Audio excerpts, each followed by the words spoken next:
Have you ever wondered what happens when a perfect life shatters in complete silence? Isabella, the pregnant wife of millionaire Richard Sterling, had everything a woman could dream of. But one day she vanished without a trace, leaving behind only an echo. While Richard's ambitious mistress, Chloe, celebrated her victory, she never imagined the man who had everything would break down and cry, not for his lost possession, but for a love he never knew he had. This is a story of how a quiet departure created the loudest roar, proving that true wealth isn't what you own, but what you can't bear to lose. The late afternoon sun, the color of expensive champagne, slanted through the floor-to-ceiling windows of the penthouse, illuminating dust motes dancing in the air like tiny, carefree spirits. Isabella Sterling watched them from her perch on a velvet chaise lounge, one hand resting protectively on the gentle swell of her stomach. At 7 months pregnant, her body was a landscape of change, a testament to the new life she nurtured within. The baby, their son, was the one pure, untainted thing in this gilded cage. From the outside, her life was an object of profound envy. She was the wife of Richard Sterling, a man whose ambition had carved a formidable empire in the cutthroat world of corporate realty estate. Their home, a sprawling duplex overlooking Central Park, was a monument to his success, filled with art that was more investment than passion, and furniture too beautiful to be truly comfortable. Her reflection in the polished chrome of a nearby sculpture was distorted, a funhouse version of the woman she was supposed to be. Serene, fulfilled, radiant. Instead, she saw the faint, violet shadows under her eyes that no amount of concealer could hide, and a tension in her jaw that bespoke 1,000 unshed tears. The silence of the apartment was a living entity, broken only by the distant, muted symphony of New York City traffic. It was a silence that had grown over the years, seeping into the cracks of their marriage until it had become its very foundation. Richard was not a cruel man, not in the conventional sense. He didn't raise his voice or his hand. His cruelty was one of neglect, a slow, soul-crushing indifference that was far more damaging. He saw her not as a partner, but as his most beautiful acquisition, a final, polished piece to complete the portrait of his success. He adorned her with diamonds, but never with his time. He filled her closet with designer clothes, but never asked about the woman who wore them. He had provided the sperm for their child with the same detached efficiency he applied to a business transaction, a necessary step to secure his legacy. Her phone buzzed on the marble side table. A notification from a society blog. A picture of Richard captured last night at a gallery opening she had been too fatigued to attend. He was laughing, his head tilted towards a striking redhead in a green silk dress. Isabella zoomed in. Chloe Summers, an up-and-coming architect Richard's firm had recently contracted. She was sharp, hungry, and exuded the kind of predatory ambition Isabella recognized in her husband, because she'd once seen it in herself long ago. Isabella had seen the lingering glances, the late-night texts disguised as work, the scent of a different perfume on his suit jackets. She wasn't a fool. She closed her eyes, and instead of the penthouse, she was back in her small, cluttered apartment in Brooklyn, years ago. A younger Isabella, a law student with fire in her belly and a fierce belief in justice. She had dreams of working for a nonprofit, of being a voice for the voiceless. Then Richard had swept into her life, a force of nature, dazzling her with his charm and the sheer scale of his world. She had mistaken his ambition for passion, his possessiveness for love. She had allowed herself to be molded, polished, and placed on this pedestal, slowly forgetting the woman she had intended to be. The fire had dwindled to an ember, and now she feared it was almost out. But the baby changed everything. His tiny flutters against her ribs were a constant reminder of a life beyond this suffocating luxury. He deserved more than a mother who was a ghost in her own home and a father who was a stranger. He deserved authenticity, warmth, and a love that wasn't transactional, and she deserved to be the woman who could give him that. That evening, Richard came home late, smelling of scotch and Chloe's jasmine perfume. He dropped a perfunctory kiss on Isabella's forehead, his eyes already on the stock market ticker flashing on the television. "How was your day?" he asked, the question a reflex, not a genuine inquiry. "Quiet," she replied, her voice even. "I finalized the nursery." "Good. Did you order the antique rocking horse from the catalog I left you? I did, she lied. She had, in fact, canceled the obscenely expensive order and donated the equivalent amount to a children's hospital. It was a small, secret act of rebellion, but it felt like a monumental victory. He grunted in satisfaction, loosening his tie. I'm closing the Westwood deal tomorrow. It's going to be massive. We should celebrate this weekend. Maybe a trip to the Hamptons. He spoke of we, but she knew it was a royal we. She was merely the companion, the accessory. He would spend the weekend on his phone, barking orders, while she was expected to sit by the pool and look content. She watched him move around the room, a handsome, powerful stranger who shared her bed. The love she once felt had long ago curdled into a hollow ache, which had finally given way to a cold, hard clarity. Ambition, she now understood, could be a cancer. It had consumed him, and it had nearly consumed her, but no more. Later that night, as he slept beside her, a deep and dreamless sleep of the untroubled, Isabella lay awake, charting her course. Her plan had been forming for months, a secret blueprint for escape. She had been quietly siphoning money from her allowance into a new account under her maiden name, a name he had probably forgotten. She had researched towns, small and insignificant, places where Mrs. Sterling would never be sought. She had packed a single bag, hidden in the back of her cavernous closet, filled not with designer clothes but with practical things, sentimental treasures, and a copy of a worn-out law textbook she hadn't opened in years. She wasn't running away in a fit of pique. This was a rescue mission. She was rescuing her son from a life of gilded emptiness, and she was rescuing herself from oblivion. There would be no dramatic confrontation, no screaming match. That was not her style, and it would give him a fight to win. She would simply disappear. An elegant, silent vanishing act. He would wake up one morning, and a piece of his perfect life, his most prized possession, would simply be gone. Let him rage against the silence. Let the mistress believe she had won. Isabella knew the truth. She was finally setting herself and her child free. Richard Sterling woke to the insistent, programmed hum of his automated blinds retracting. Light flooded the master suite, glinting off the chrome accents and the cold glass surfaces he favored. He rolled over, his hand reaching for the warm space beside him, and found only cool, crisp Egyptian cotton. He frowned. Isabella was usually the one to wake him, a gentle hand on his shoulder, a cup of coffee already waiting on the nightstand. She clung to these small domestic rituals with a quiet tenacity he found both endearing and slightly pathetic. He sat up, swinging his legs over the side of the bed. "Isabella?" he called out, his voice raspy with sleep. The silence that answered was absolute, profound. It was different from the usual morning quiet. It felt heavy, deliberate. He walked through the suite, into the cavernous walk-in closet, her side meticulously organized, but somehow looking untouched. He checked the master bath with its twin marble vanities. Her toothbrush was missing, a small, insignificant detail, yet it sent a strange prickle of unease down his spine. He descended the floating glass staircase to the main living area. The penthouse was immaculate, as always. The cleaning staff had been yesterday, but the air was still sterile. Her favorite cashmere throw was folded neatly on the chaise lounge, not artfully draped as she usually left it. The book she was reading was closed on the side table, a silver bookmark tucked precisely at the page she had stopped on.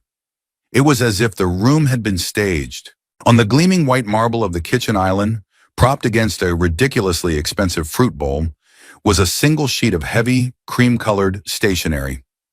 It was her personal stationery, the kind she used for thank-you notes. His name, Richard, was written on the front in her elegant, looping script. He picked it up, expecting a list of errands, a reminder about a dinner party. Instead, the note inside was brutally short. "I am gone. Please do not look for me." That was it. No explanation, no recriminations, no signature. The words were stark against the creamy paper. He read them again, and then a third time, a cold knot tightening in his stomach. This had to be a joke, a poorly conceived melodramatic prank. Isabella was not impulsive. She was predictable, placid. She was the calm water to his storm. She wouldn't just leave. Especially not now, with the baby coming. Their son, his heir. He pulled out his phone, his thumb hovering over her contact photo. A smiling, sun-drenched picture of her from a trip to Italy 2 years ago. He looked happy. He dialed. It went straight to voicemail. "Isabella, this isn't funny," he said, his voice tight. "Call me back. Now." He tried her mother's number. A pleasant but firm voicemail message informed him that Eleanor was on a 2-month cruise through the Norwegian fjords and would not be reachable. Convenient. Too convenient. Panic, an unfamiliar and unwelcome emotion, began to claw at him. He stalked through the apartment, opening closets, pulling back curtains as if she might be hiding behind them. The nursery, once a source of detached pride, now felt like a mausoleum. The tiny clothes, the handcrafted crib, the silent mobile. They were all monuments to a future that had just been erased. He saw the empty space where the antique rocking horse should have been. A flicker of memory, him telling her to order it, her quiet agreement. He hadn't even thought to check if it had arrived. His mind raced, cycling through possibilities. Had she been kidnapped? No. There was no ransom note, no sign of forced entry. Had she had a medical emergency?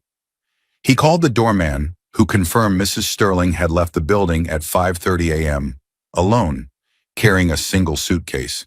She had told him she was going to visit a friend in Connecticut for a few days. She had been calm, smiling even. The doorman had thought nothing of it. The cold knot in his stomach turned to ice. She had planned this. The calm smile, the lie to the doorman, the timing with her mother's trip. This was a calculated, deliberate act. But why? Their life was perfect. He gave her everything. He was building an empire for their son. What more could she possibly want? His phone buzzed. It was Chloe. "Thinking of you. Can't wait to celebrate the Westwood deal tonight." A picture of her followed, pouting playfully at the camera from her sleek, minimalist office. For a moment, he had forgotten. The deal. The celebration. Chloe. Did Isabella know about Chloe? He had been careful, discreet. But Isabella was observant in her quiet way. Perhaps she wasn't as placid as he'd thought. He felt a surge of anger, hot and sharp. How dare she? How dare she throw this back in his face? Embarrass him? Disrupt his life when he was on the cusp of his greatest professional triumph? He typed a reply to Chloe. "Change of plans. Something's come up with Isabella. Family matter." He needed to control the narrative. An unstable, emotional, pregnant wife who needed some space. That was manageable. A wife who had abandoned him. That was a PR disaster. Chloe called him instantly. "Is everything okay, darling? Is it the baby?" Her voice was a perfect symphony of concern, but Richard could hear the underlying note of excitement. "She's fine. She just went to visit a friend for a few days. Feeling overwhelmed," he lied, the words tasting like ash in his mouth. "We'll have to postpone our celebration." "Oh, of course," Chloe said, her tone dripping with sympathy. "Poor thing. Pregnancy can be so trying. Well, if she's gone for a few days, maybe I can come over and cheer you up tonight? Just for a little while?" The offer was brazen, but it was exactly what he expected from her. It was part of what drew him to her unapologetic ambition, her directness. She saw an opening and she took it. Right now, he didn't have the energy to deal with her. "Not tonight, Chloe. I need to handle this." "All right, darling. Call me if you need anything. Anything at all." He hung up and stared at Isabella's note again. "Please do not look for me." It wasn't a request. It was a challenge. A gauntlet thrown down, and Richard Sterling never ever backed down from a challenge. He wouldn't allow her to just disappear, to take his son and vanish from his life. She was his wife. She was carrying his child. She belonged to him. The shock was now hardening into a cold, diamond-hard resolve. He would find her. He would bring her back. And then there would be a reckoning. He just had to figure out where in the world she could have possibly gone. One day bled into the next, then into a full, agonizing week. The initial shock and anger that had propelled Richard through the first 48 hours began to curdle into a gnawing, unfamiliar anxiety. The sprawling penthouse, once a symbol of his dominion, now felt like an echo chamber. every silent corner mocking him with Isabella's absence. He found himself wandering into the nursery, tracing the outline of the unslept-in crib, the scent of lavender and baby powder she'd chosen hanging in the air like a ghost. He had started by doing the obvious things. He called her friends, the polished society wives he found vapid and boring. They were all surprised, offering rehearsed sympathies. No, they hadn't heard from Isabella. Yes, they had noticed she'd been withdrawn lately. They had chalked it up to pregnancy hormones. Their words were useless, their concern a thinly veiled appetite for gossip. He checked their joint bank accounts. Untouched. He reviewed the credit card statements. Her last purchase was a week ago at a bookstore in the West Village. He went there himself, a man in a $1,000 suit looking wildly out of place amongst the dusty shelves. The cashier, a young woman with purple hair, vaguely remembered her. Yeah, the sad, pretty lady. She bought a bunch of travel guides, Oregon, Washington, Northern California, and some books on constitutional law. The detail was so bizarre, so out of character, that Richard dismissed it as a mistake. By day 3, his pride was sufficiently shredded to do what he should have done from the start. He hired the best private investigator money could buy. Mr. Harrison was a former detective, a man with a bloodhound's reputation and the weary, cynical eyes to match. He sat opposite Richard in the sterile living room, his worn tweed jacket a stark contrast to the minimalist decor. She left her phone on the kitchen counter, disconnected from the network. Her laptop is in her office, wiped clean, Richard explained. The words clipped. She took one suitcase and her passport. She withdrew $5,000 in cash, the daily maximum, every day for the past 2 weeks from her personal account. An account I didn't know she had. The admission felt like swallowing glass. Harrison nodded slowly, making notes in a small leather-bound book. Smart, he murmured, almost to himself. No digital footprint. Cash. A clean break. Your wife, Mr. Sterling, is either very frightened or very clever. She's my wife, Richard snapped. She's pregnant with my child. Find her. The days that followed were a masterclass in frustration. Harrison's updates were grimly concise. Isabella had not used a credit card, booked a flight, or rented a car under her own name. She hadn't crossed any borders. She had simply stepped out of a yellow cab near Penn Station and dissolved into the city's teeming anonymity. She had become a ghost. Meanwhile, Chloe's patience was wearing thin. She had initially played the part of the supportive, understanding lover, but her ambitions didn't allow for long-term deferment. She saw Isabella's disappearance as the final obstacle being removed, and Richard's continued obsession with finding her was infuriating. It's been over a week, Richard, she said one evening, running a manicured hand down his tense back as he stared out the window at the city lights. She had let herself into the penthouse, a territorial move he didn't have the energy to contest. Don't you think it's time to consider that she doesn't want to be found? Maybe she ran off with someone. Don't be ridiculous, he scoffed, but the seed of doubt, poisonous and unwelcome, took root. Was it possible? Had her quietness been a cover for a secret life he knew nothing about? Is it ridiculous? Chloe pressed, her voice silky smooth. She was unhappy. You said so yourself. She's a beautiful woman. Well, maybe she found someone who could give her what you couldn't. I gave her everything, Richard bit back, turning to face her. Did you? Chloe's eyes were sharp, intelligent. You gave her things, Richard. A beautiful cage. Maybe she wanted to be seen, not just displayed. Her words hit too close to a truth he was unwilling to confront. He hated that she could read him so well. He pushed the thought away, focusing his anger back on Isabella. The betrayal felt sharper, more personal than any affair. An affair was a simple, carnal transgression. This was a repudiation of his entire life, his entire world. His work began to suffer. He was distracted during meetings, snapping at subordinates, his mind constantly drifting to the puzzle of his wife. Where was she? Was she safe? The baby. Was his son okay? The question echoed in the dead of night, a terrifying whisper. He had always viewed the child as a concept, a legacy. Now, for the first time, he felt a flicker of something else, a primal, protective fear. Harrison called at the end of the second week. We found the cab driver, he said, his voice flat. He dropped her at a small regional bus station in Newark. She paid cash. She was wearing a simple dress, no jewelry, and a pair of sunglasses. He said she bought a ticket on a bus heading west. The route has 100 stops between here and Chicago. She could have gotten off anywhere. The news was a gut punch. A bus. Isabella, who was used to private jets and chauffeured cars, had taken a bus.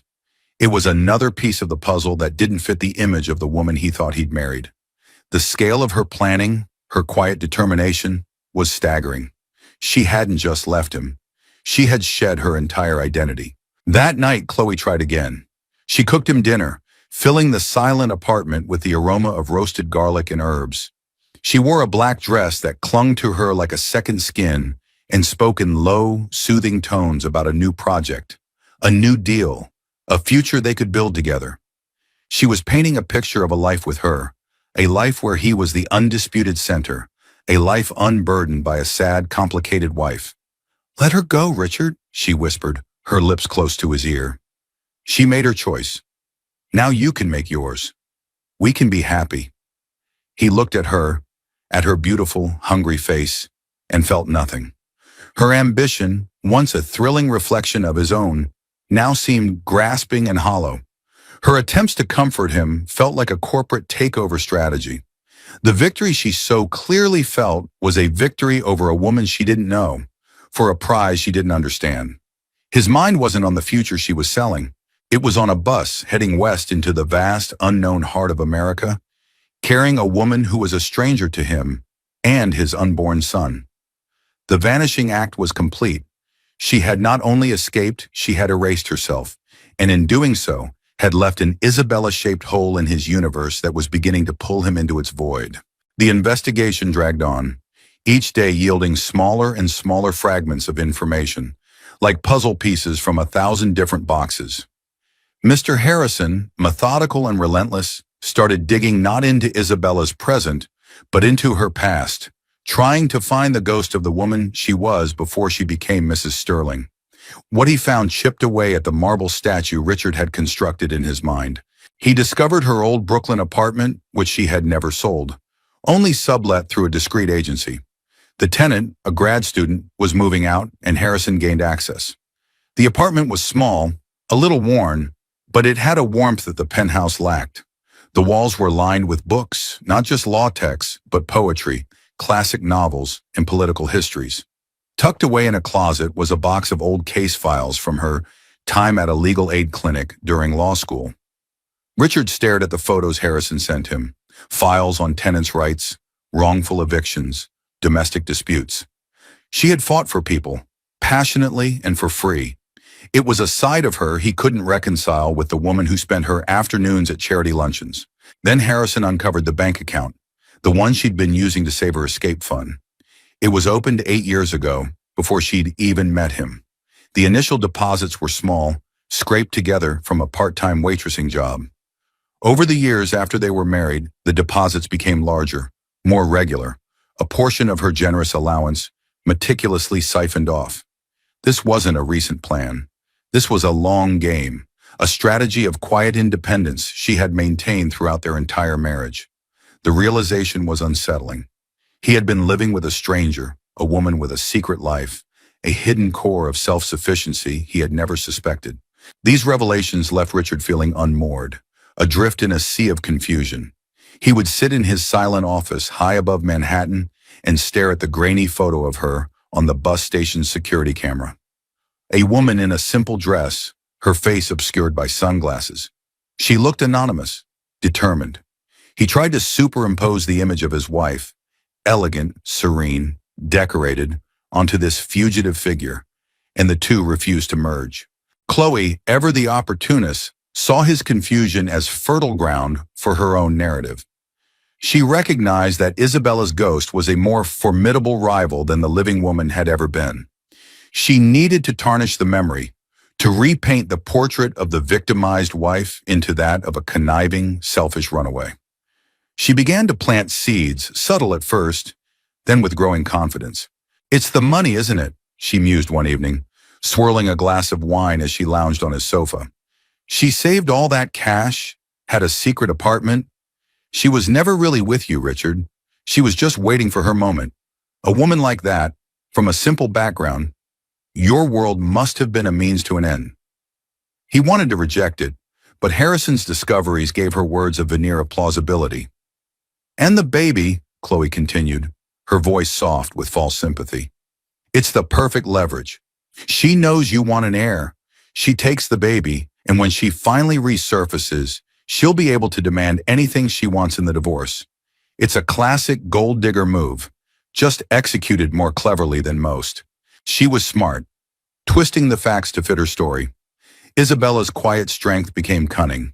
Her desire for freedom became a financial scheme. Chloe was reframing the narrative in a language Richard understood. Strategy, leverage, assets.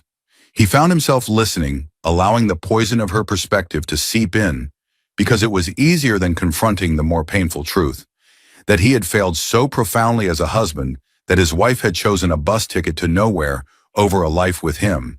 The whispers became a campaign. When one of Richard's board members, a friend named Robert, mentioned how sorry he was to hear about Isabella's episode, Richard realized Chloe had been talking. She was carefully managing the story, leaking a curated version to their social circle. The narrative was consistent. Isabella, fragile and unstable due to her pregnancy, had suffered a breakdown. It was tragic, but Richard was being stoic, protective. It painted him as the victim, the long-suffering husband, and neatly erased any questions about his own conduct, about his very public association with Chloe herself. I just want to protect you, darling, she'd say, her eyes wide with feigned sincerity. People are starting to talk, and I can't bear to see them blame you for her instability. The lie was seductive. It absolved him. It allowed him to channel his confusion and grief into a more manageable emotion. Righteous anger. He started to believe it. Isabella the schemer. Isabella the gold digger. Isabella the unstable woman who had stolen his son. One afternoon, Harrison delivered his latest report. We traced a purchase made with a prepaid debit card, bought with cash in a small town in Ohio, a used laptop. The shipping address was a P.O. box in rural Missouri. By the time my man got there, the box had been closed for a week. So we're still 2 weeks behind her, Richard said, the frustration a metallic taste in his mouth. At least. But we found something else. The P.O. box was opened under the name Anna Lawler. Lawler was her mother's maiden name. Anna Lawler. A new name for a new life. She was systematically erasing Isabella Sterling. The coldness of it, the sheer audacity, fueled the narrative Chloe had so carefully constructed. He thanked Harrison and hung up, his jaw tight. He looked around the vast, empty penthouse. All the objects, the art, the furniture, they seemed like props on a stage for a play whose leading lady had walked out. He had bought all of this to impress the world and to possess her. He saw that now.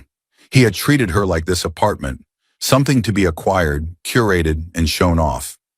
He had never once wondered what lay behind her sad, beautiful eyes. And Chloe, in her own way, was doing the same to him. She wasn't trying to build a life with him. She was trying to acquire his. The realization was fleeting, quickly buried under the easier, more palatable anger. Chloe was here. Isabella was gone. He chose the lie because the truth was a mirror he couldn't bear to look into. The cracks in Richard Sterling's meticulously constructed world began to show. The search for Isabella had become a consuming obsession, a background process that drained his focus and energy. At work, he was a ghost haunting the corner office, his mind perpetually elsewhere. Deals he would have once pursued with predatory zeal now felt meaningless. His empire, the monument to his ambition, seemed like a hollow shell. He started seeing her everywhere. A pregnant woman crossing the street would make his heart seize, only to be followed by a wave of disappointment. The scent of rain on hot pavement would transport him back to their first date, a memory he hadn't accessed in years. He was unraveling, thread by thread, and he didn't know how to stop it. The breaking point came during the quarterly board meeting for Sterling Enterprises. It was the culmination of the Westwood deal, his crowning achievement.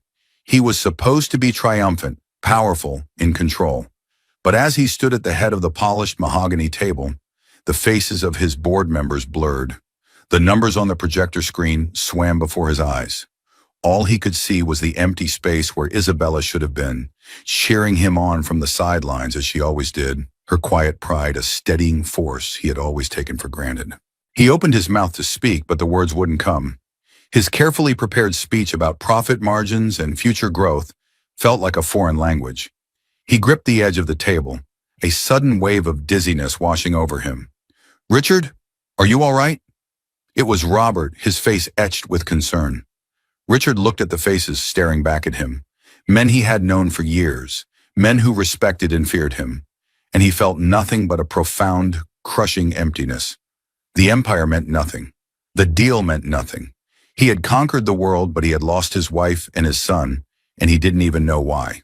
A single hot tear traced a path down his cheek, then another. He stood there in front of his board of directors, the titans of industry, and began to cry. Not silent, dignified tears, but ragged, soul-wrenching sobs that shook his entire body. It was the sound of a man breaking apart. The room fell into a stunned, horrified silence. Robert quickly stood up, adjourning the meeting and ushering the bewildered board members out, leaving Richard alone in his glass-walled cage, completely undone. Chloe found him there hours later, sitting in the dark, the city lights glittering mockingly outside. The story of his breakdown had already ripped through their social circle. She had come to perform damage control, to salvage her investment. "Richard, darling," she said, her voice a low, soothing croon. She knelt before him, placing a hand on his knee. "It's okay. You're under an immense amount of stress. Anyone would break." He looked at her, his eyes red-rimmed and hollow.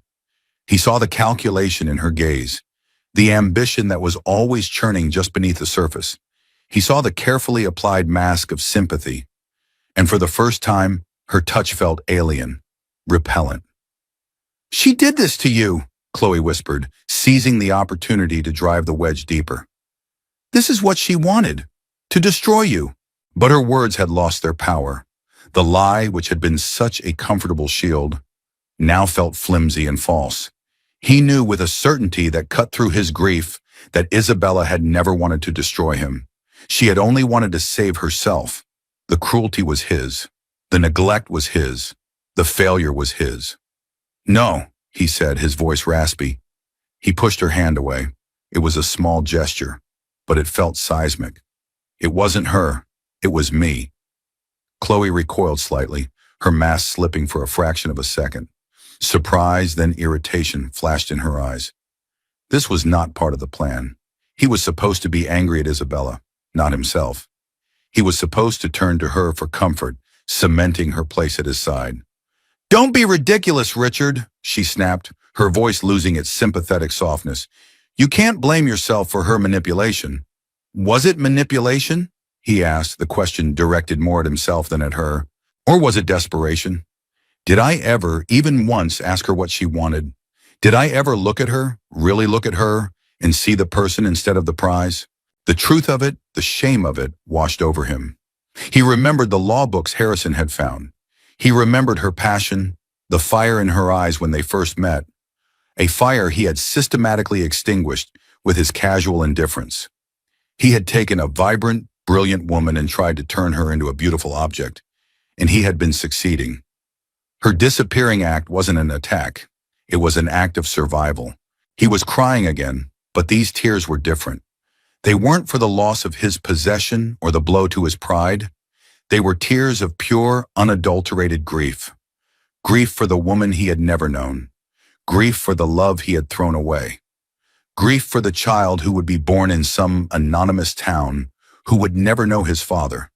A father who was only now in his absence, beginning to understand what it meant to love him. Chloe stood up, her face a mask of cold fury. She was an architect of power, and she recognized a failing structure when she saw one. The man sobbing before her was not the ruthless titan she had set out to conquer. He was just a broken man. "Pull yourself together, Richard," she said, her voice like ice. "This is pathetic." He didn't even look up. He didn't have the strength. He just sat there, in the ruins of his perfect life, mourning a loss he was only just beginning to comprehend. The mistress, the victor, stood over him, but her prize had turned to dust in her hands. She had never imagined the great Richard Sterling would cry. She had been right. He wasn't crying for her, or even for himself. He was crying for Isabella.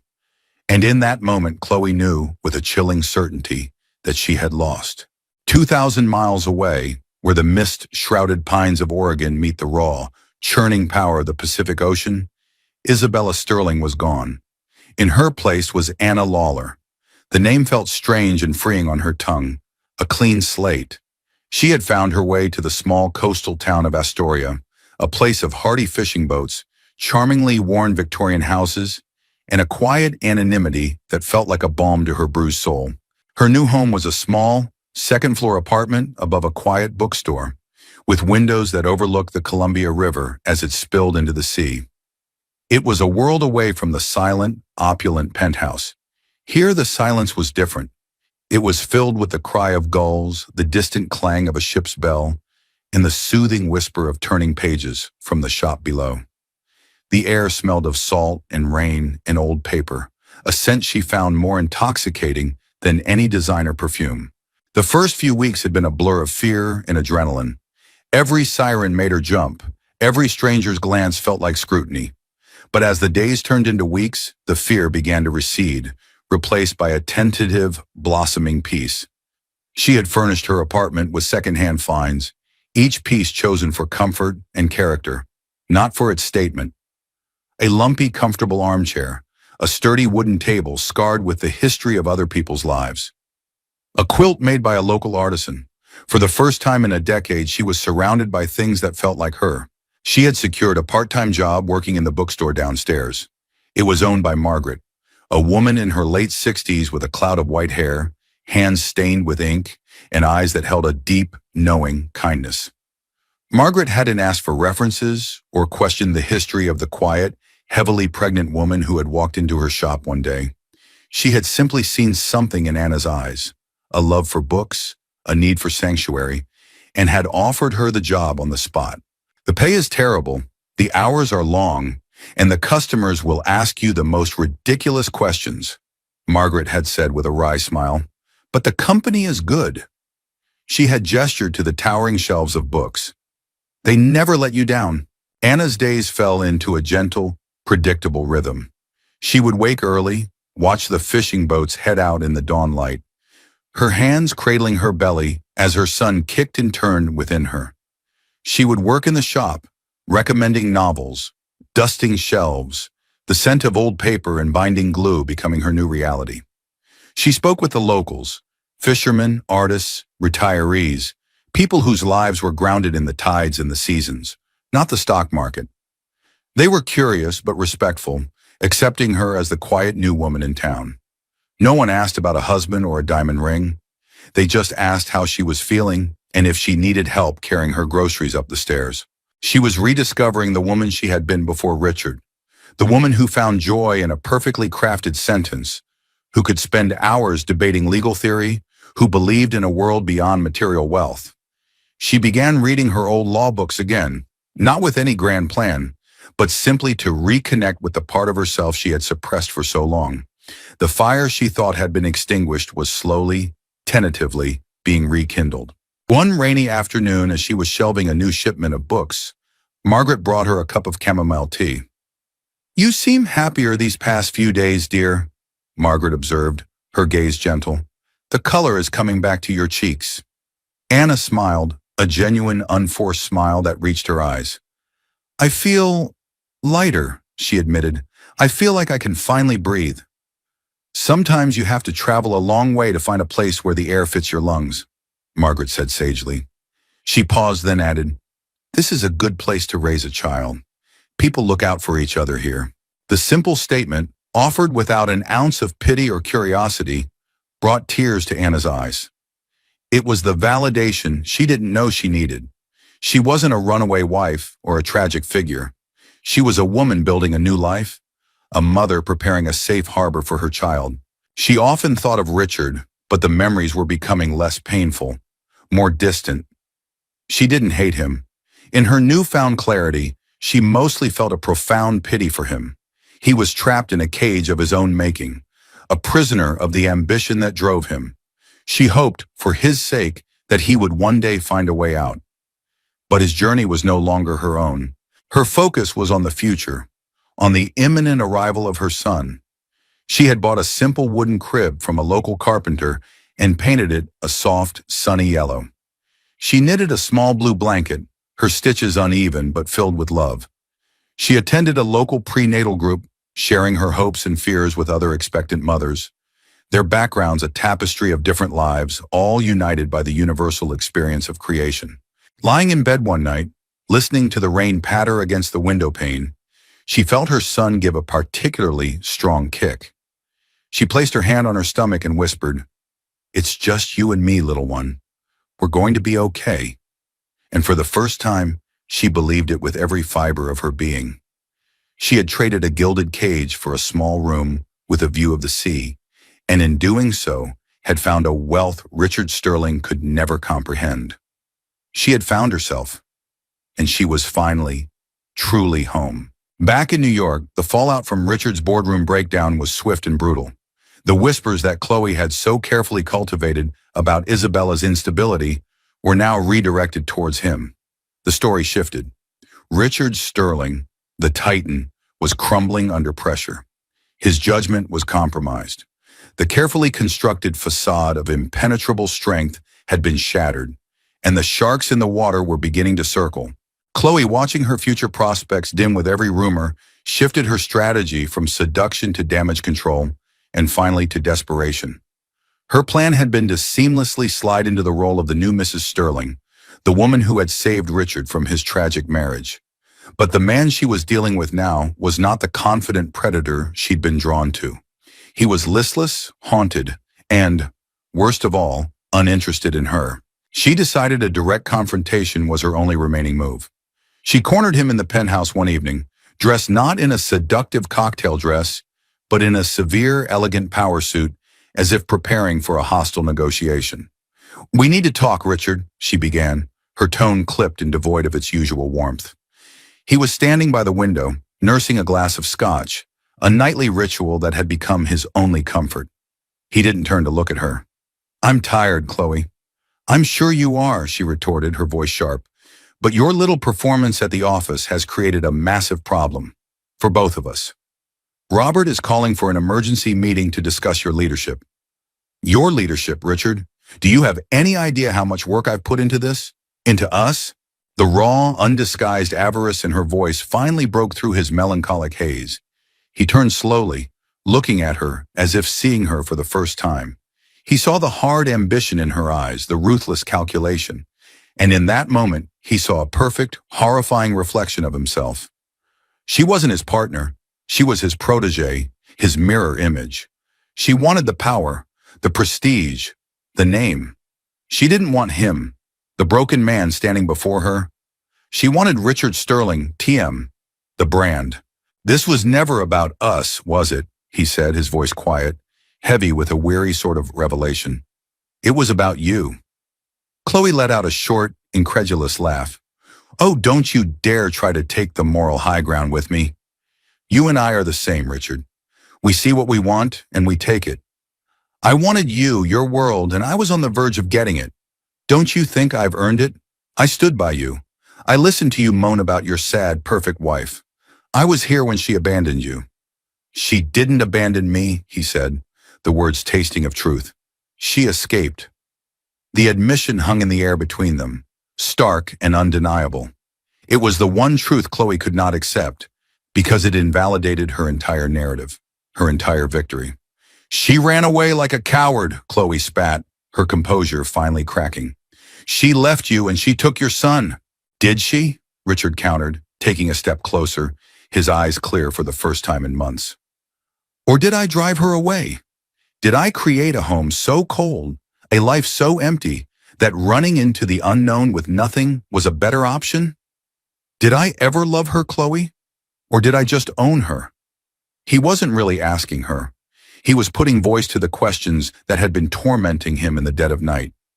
He saw it all with sickening clarity now.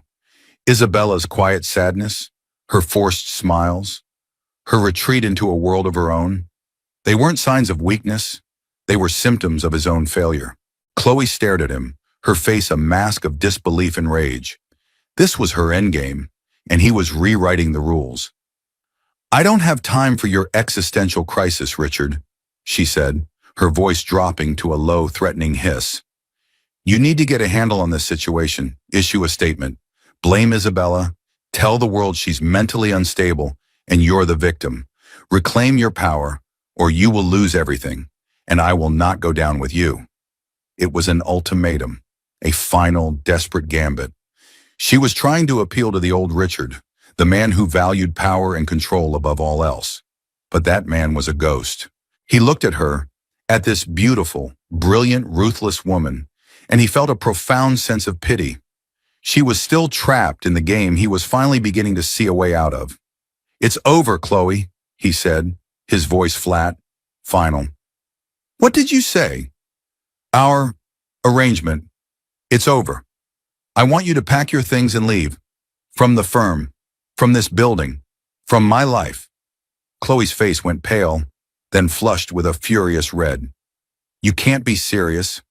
After everything, you're choosing her? A woman who isn't even here?" "I'm not choosing her," he said softly. "I'm choosing something else, something better. I'm choosing to stop being the man who deserved to be left. You should go." He turned his back on her, a gesture of dismissal more potent than any shout, and looked back out at the city. He heard her gasp, a strangled sound of pure fury. There was a moment of charged silence, and then the sound of her heels clicking angrily across the marble floor, the slam of the door echoing through the vast, empty apartment. He was alone, truly alone. The mistress was gone. The wife was gone. But for the first time since Isabella had vanished, he didn't feel a sense of loss. He felt a strange, terrifying, and exhilarating sense of freedom. He had finally hit rock bottom, and the only way left to go was up. A month after the confrontation with Chloe, Mr. Harrison requested a final meeting. He sat in the same chair he had occupied on his first visit, his expression unreadable, his worn tweed jacket a familiar sight in the now oppressive opulence of the penthouse. "The trail is cold, Mr. Sterling," he said, getting straight to the point. There was no preamble, no softening of the blow. "Stone cold. We've exhausted every lead. The prepaid cards, the P.O. boxes, the false names. She was always 2 steps ahead. She's a ghost. My professional opinion," he paused, meeting Richard's gaze, "is that your wife does not want to be found, and the woman I've been tracking is resourceful enough to make that a reality. You could spend the rest of your fortune and the rest of your life looking, and you might never find her." He slid a final invoice across the table. "I'd advise you to stop, for your own sake. Let her go." The old Richard would have raged, would have thrown more money at the problem, refusing to accept defeat. But the man sitting opposite Harrison simply nodded, a strange sense of calm washing over him. The investigator's words weren't a defeat. They were a form of permission. Permission to stop fighting a war he had already lost, a war he had started. "Thank you, Harrison," he said, his voice even, "for everything." Harrison looked surprised by the quiet resignation. He stood up, shook Richard's hand, and left. The click of the door closing behind him was a sound of finality. The search was over. Isabella was truly gone.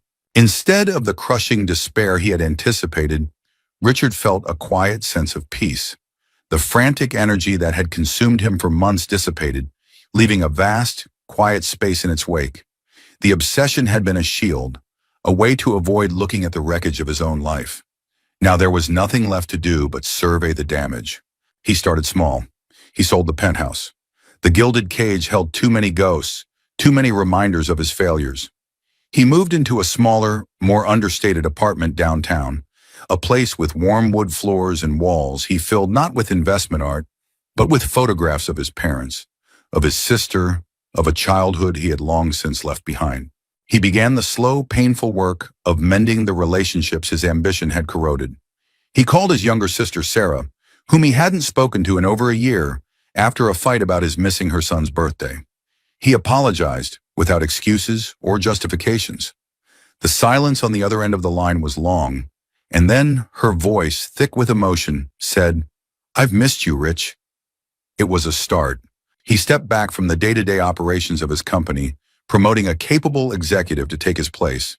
He found that the relentless pursuit of the next deal, the next conquest, he no longer held any appeal.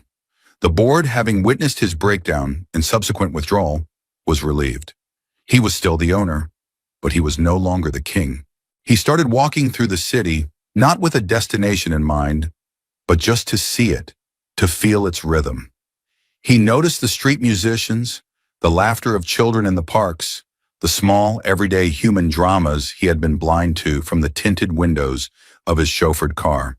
One Saturday on a whim, he walked into a soup kitchen, a place he would have previously only engaged with by writing a large, tax-deductible check. He was awkward at first, a man in a cashmere sweater completely out of his element. But he was put to work chopping vegetables, his hands more accustomed to signing contracts, growing calloused and raw. He listened to the stories of the people he served, stories of hardship, loss, and incredible resilience. He felt a sense of connection, of shared humanity, that his wealth had always insulated him from. He began volunteering there every weekend. He was changing. The grief for Isabella and his son had not disappeared, but it had transformed. It was no longer a frantic, angry obsession, but a quiet, persistent ache in his heart, a reminder of the man he had been and the man he was trying to become. He wasn't doing these things to find her or to earn her forgiveness. He was doing them for himself. He was trying to build a life that the woman she had become might not have needed to escape from. He thought about the child, his son. The boy would be almost 2 years old now. Richard would picture him in his mind, a small boy with Isabella's serious eyes and, perhaps, his own stubborn chin. He wondered if the boy was happy, if he was loved. He knew with a certainty that brought both pain and comfort that with Isabella as his mother, the answer was yes. He had missed the birth, the first steps, the first words. He had lost the right to be a father, but he could still become a good man. Maybe in the end, that was a kind of redemption. His heart, once closed and armored, was slowly, painfully, opening up to a world he had never truly seen. 3 years passed. The new Richard Sterling was a quieter, more thoughtful man. His business still thrived, but at a distance managed by others. His life was simpler, his wealth a tool for quiet philanthropy rather than a weapon of ego. The ache in his heart for his lost son and the wife he never knew remained. But it had settled into a part of his landscape, a sad and beautiful feature that reminded him of how far he had come. He was in Portland for a conference on sustainable urban development, a passion project he'd become deeply involved in. The conference ended a day early, and he found himself with a rare, unstructured 24 hours. On an impulse he couldn't explain, he rented a car and started driving west, towards the coast. He didn't have a destination in mind, just a pull towards the sea, towards the wild gray expanse of the Pacific. He drove through forests of towering pines, the air growing cooler, tinged with the scent of salt and damp earth. He ended up in Astoria, the charming historic town clinging to the hillside where the river met the ocean. He felt a sense of peace there, a feeling of being at the edge of the world. He walked along the waterfront, watching the sea lions bark on the docks, and felt a strange sense of belonging, of quietude. He wandered into the town's main street, lined with antique shops and small cafes. A bookstore, with a quaint, hand-painted sign that read Margaret's Books, caught his eye. He stepped inside, the chime of a small bell announcing his arrival. The interior was warm and cluttered, smelling wonderfully of old paper and wood smoke from a small stove in the corner. He browsed the shelves, his fingers tracing the spines of well-loved novels. And then he heard it. A woman's voice, soft and clear, reading from a children's book. "The moon is high, the stars are bright. Sleep now, little one, and dream of the light." The voice was achingly familiar. His heart began to pound, a frantic, thunderous rhythm against his ribs. He moved slowly, cautiously, towards the children's section at the back of the store. And there she was. She was sitting in a small rocking chair, a little boy with a mop of dark, curly hair nestled in her lap. It was Isabella, but it was also not Isabella. Her hair was shorter, her face was free of makeup, etched with fine lines around her eyes that spoke of laughter and worry. She wore a simple sweater and jeans. She looked real, grounded. The fragile porcelain beauty of Isabella Sterling had been replaced by the vibrant, warm presence of this woman, Anna. The little boy in her lap looked up, and Richard's breath caught in his throat. The boy had his chin, his dark hair, but his eyes were all hers, wide, serious, and intelligent. This was his son. She finished the book and closed it, kissing the top of the boy's head. She looked up then, and her eyes met Richard's across the crowded shelves. For a long moment, the world stopped. There was no shock on her face, no fear, just a flicker of recognition, followed by a deep, calm sadness. And then, something that looked like acceptance. He didn't know what to do, what to say. The script he had rehearsed in his mind 1,000 times, of anger, of pleading, of demanding, vanished. That script was for a different man, for a different woman. She stood up, gently taking the boy's hand. "Leo, this is an old friend of Mommy's," she said, her voice steady. Richard knelt, so he was at eye level with the child.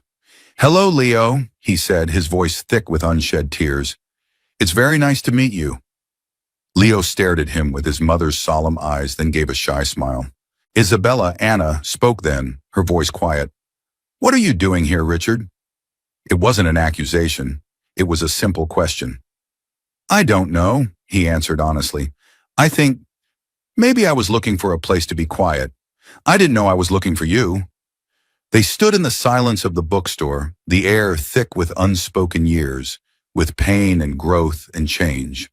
An older woman with kind eyes, Margaret, watched them from the front counter but said nothing. "He's beautiful," Richard whispered, his gaze fixed on Leo. "He is," she agreed softly. "He's happy. He's safe." It was both a statement and a reassurance that she had made the right choice. He finally looked back at her, at this woman who was both a stranger and the most important person in his world. And he knew this wasn't a moment for grand gestures or dramatic reunions. It wasn't about reclaiming what he had lost. That life, that marriage was over. They were two entirely different people now, shaped by the separate paths they had walked. "I'm sorry, Isabella," he said, and the name felt foreign now. "For everything, for the man I was, for not seeing you. I am so sorry." A single tear traced a path down her cheek, but she was not sad. It was a tear of release. "I know, Richard," she said. "I forgave you a long time ago." The ending wasn't what he had ever imagined. There would be no triumphant return, no reconciliation. But as he stood in that quiet bookstore, looking at the woman his wife had become, and the son he was meeting for the first time, he felt a profound sense of hope. This wasn't an ending. It was a new, unforeseen connection. A chance, perhaps, not to rebuild what was broken, but to build something new, something honest, from the ground up. It was a quiet, unexpected, and deeply inspiring beginning. The story of Richard and Isabella shows us that true growth often begins only when we have the courage to let go of the life we planned. Their journey wasn't about finding their way back to each other, but about finding their way back to themselves. It's a powerful reminder that resilience, connection, and authenticity are the real treasures in life. If their story of transformation and second chances touched your heart, please give this video a like to help it reach others. Share it with someone who might need this message, and don't forget to subscribe for more real-life romantic fiction that explores the depths of the human heart. Thank you for watching.